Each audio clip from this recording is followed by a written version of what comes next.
Et bonjour et bienvenue mes gadgets à passion ici, j'espère que vous allez bien. Aujourd'hui j'ai des silent blocks à changer à l'arrière au niveau du moyeu. Donc je vais vous montrer comment faire ça. Donc les silent blocks en question, donc ça c'est le nouveau. J'ai pris des silent blocks en polyuréthane pour que ce soit increvable et que ça dure longtemps. Donc, je vais vous montrer ça tout de suite, c'est parti.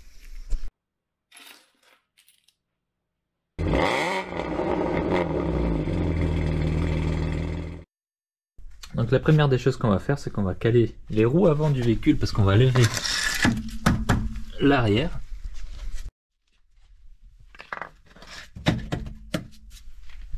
Ensuite, on va lever la voiture.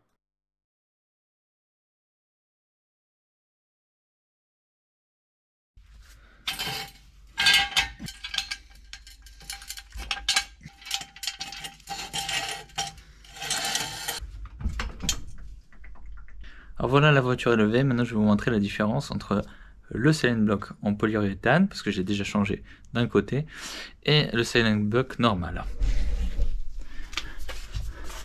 Donc voilà à quoi ressemble le silent block déjà en place en polyuréthane. On voit des pièces rouges sur les côtés.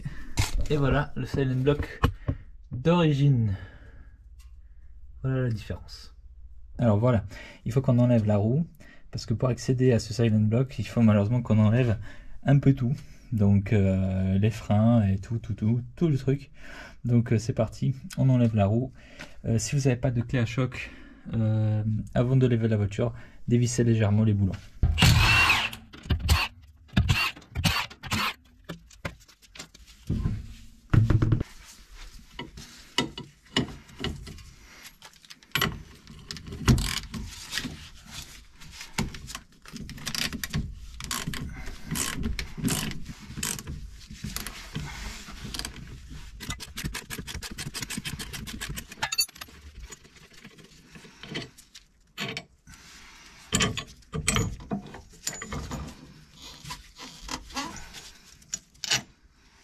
Notre magnifique silent block. Donc le problème qu'on a, tu vois, c'est que on peut pas sortir la vis parce qu'il y a ça qui nous bloque. On peut pas le changer comme ça, donc il faut qu'on enlève vraiment tout. Allez, maintenant il faut qu'on enlève ça. Ici même, qu'on enlève tout ça là, enfin ce truc là, parce que ça nous gêne.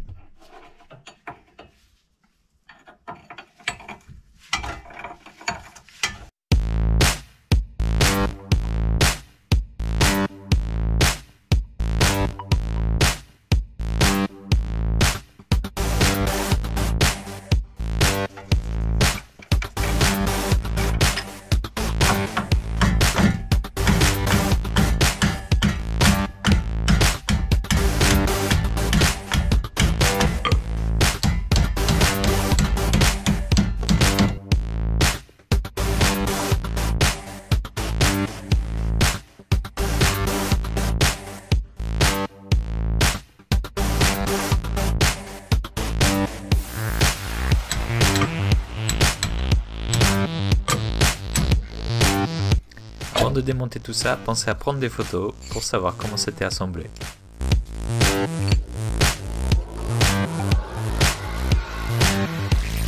On passe maintenant au démontage de l'étrier. Donc j'utilise cette pince coupante pour attraper le câble du frein à main pour l'enlever de l'étrier.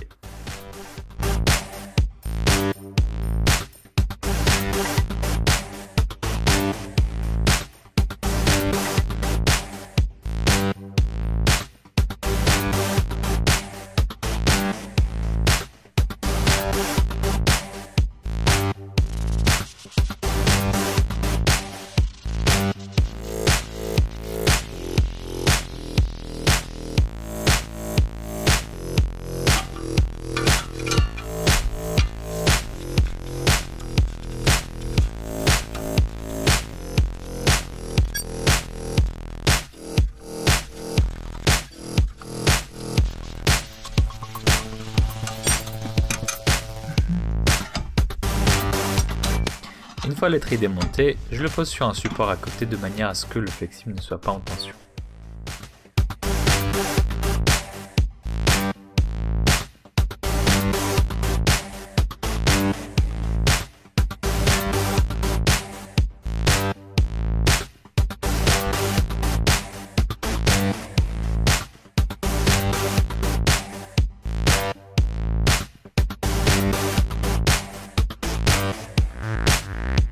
Ok.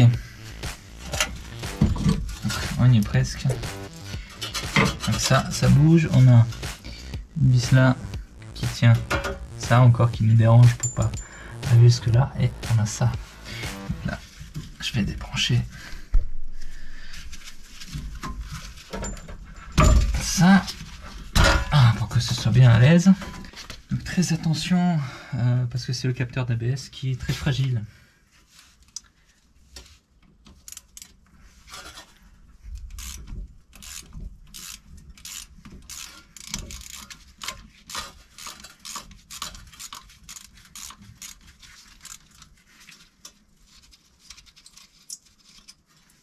Alors, comment différencier ces deux vis là? Parce que c'est les mêmes, enfin la même taille, mais il y en a une qui est plus longue, bah celle du capteur d'ABS, un rebord comme ça.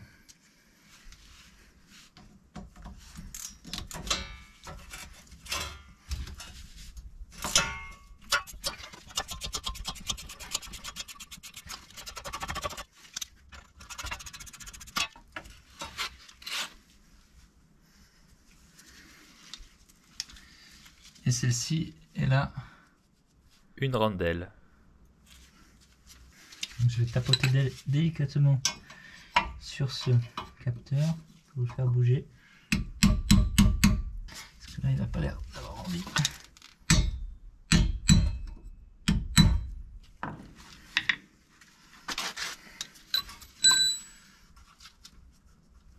Non, il bouge pas trop. Hein. Ce qu'on peut essayer de faire, mais il faut être vraiment très délicat, c'est de passer à travers ici, comme ça, et tapoter. Peut-être qu'il voudra bien sortir. 2000 years later. Bon, à force de taper dessus, il est sorti. Et il est entier. Mais on verra qu'au remontage si je l'ai pas abîmé en tapant dessus comme un sourd. Et où il est là. Voilà. Donc on laisse pendouiller. Alors on a presque accès à tout ce qu'il nous faut. Donc là, de ce côté-là, on peut décaler assez pour sortir la vis et avoir l'accès au silent block. Et si vous voulez avoir plus d'accès, on peut tout simplement plier cette patte. Hop. Et là vous avez carrément la possibilité de le tourner comme vous voulez. Pour enlever complètement ça, par contre, il faudrait enlever le moyeu. Et là c'est un peu plus compliqué. Donc on va le laisser en place. Alors on a plusieurs possibilités maintenant. Donc soit à ce niveau-là, soit on essaye de taper dessus sur le silent block avec une douille et un marteau et ça passe, il s'en va. Si ça passe pas, on va le démonter.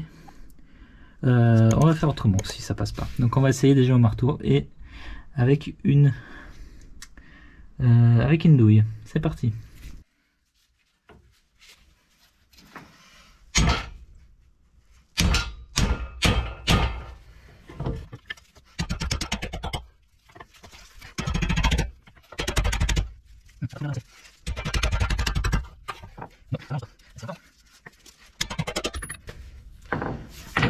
Taper comme un sourd, ça marche pas. On va essayer une autre méthode. Ici j'essaye de construire un vrai outil de silent block à partir de ce que j'ai sous la main. Des douilles de différentes tailles et la longue vis qu'on a démontée auparavant.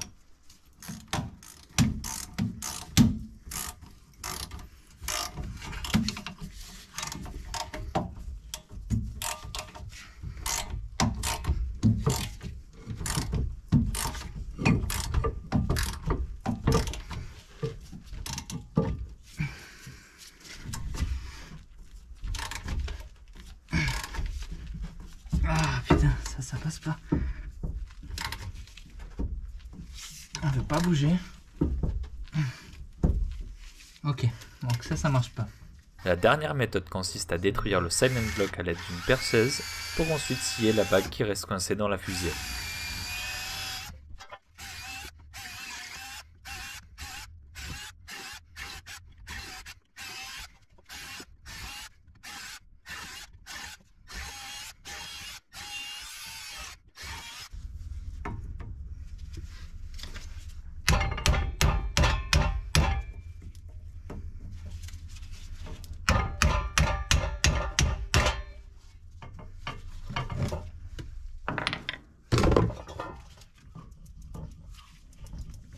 pensais pas que ça va se coincer comme ça. Donc maintenant il nous reste l'anneau métallique qu'on n'arrivait pas à sortir tout à l'heure. Bon, on va le scier et ça va être réglé. Soyez patient, ça prend pas mal de temps quand vous le faites à la main.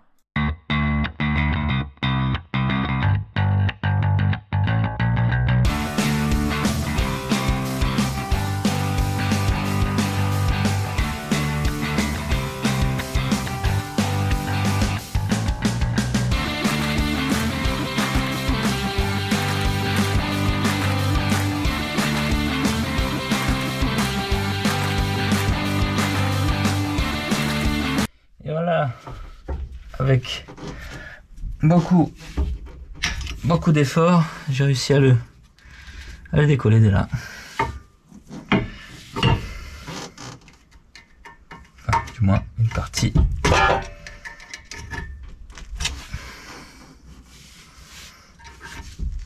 Du moins une partie. Parce que maintenant il faut décoller le reste.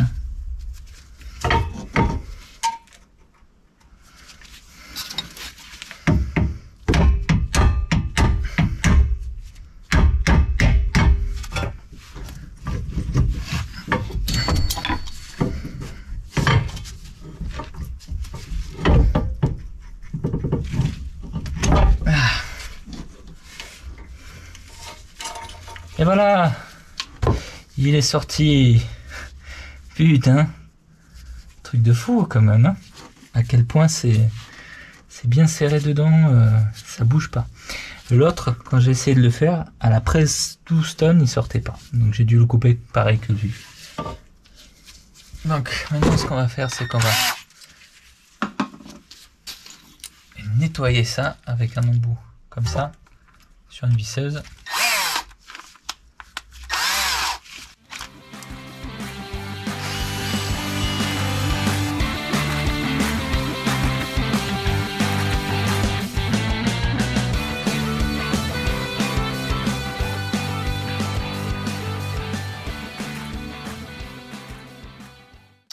Voilà, une partie de mon silent block, je vais le mettre là. Hop.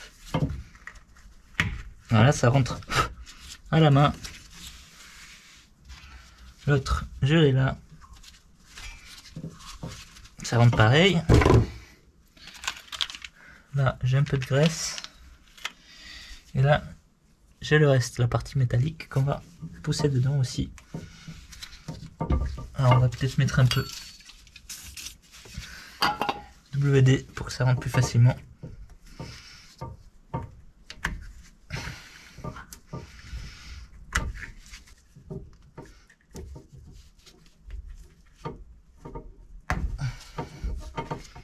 Voilà. Et là, il faut bien tenir derrière et faire tap-tap. Le problème, c'est que derrière, ça a tendance à être poussé.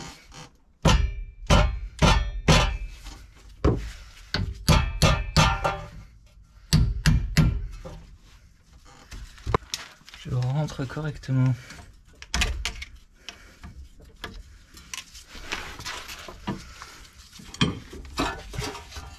Alors toi, tu m'embêtes. Voilà.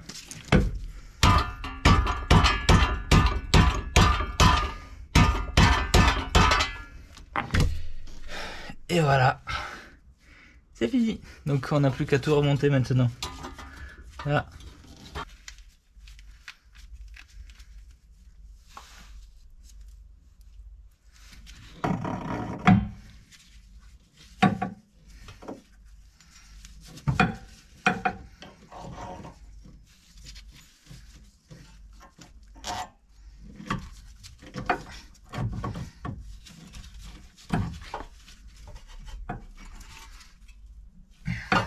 Le remontage est l'inverse du montage. Par contre, il faut mettre en tension la suspension avant de faire un dernier serrage, sinon les silent blocks vont être sous contrainte quand la voiture se trouve sur le sol. Et voilà comment faire pour changer ce fucking silent block. J'en peux plus. Merci beaucoup d'avoir regardé. J'espère que ça vous a plu et que ça vous a aidé. N'hésitez pas à vous abonner, laisser un petit like et un commentaire et à bientôt.